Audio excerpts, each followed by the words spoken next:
In this video, I'm going to show you how a man who lost the love of his life found a reason to live again, and how grief became the very thing that taught him what love really means.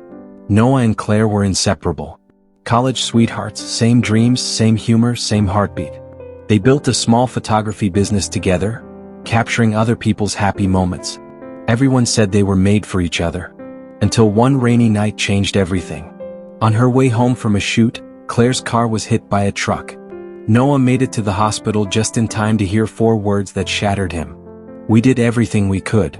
The next months blurred. He couldn't work, couldn't eat, couldn't pray. The laughter in his life had turned into silence. He packed up their home and moved to another city. Every photo, every smell, every corner reminded him of her.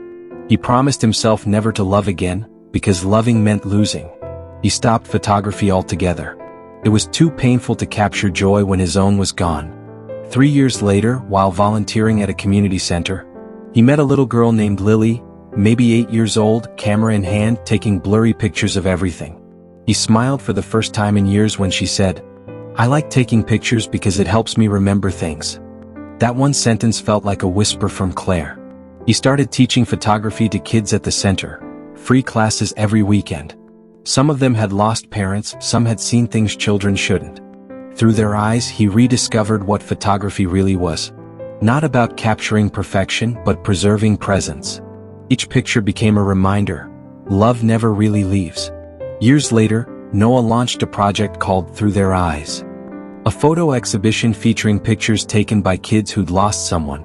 It went viral. Not because it was beautiful, but because it was real. And in every smile, every tear, he saw traces of the woman who taught him how to see beauty in everything. So if you've lost someone you can't imagine living without, don't try to move on. Move through. Because love doesn't end where life does. Sometimes it just changes form and finds its way back to you in unexpected faces.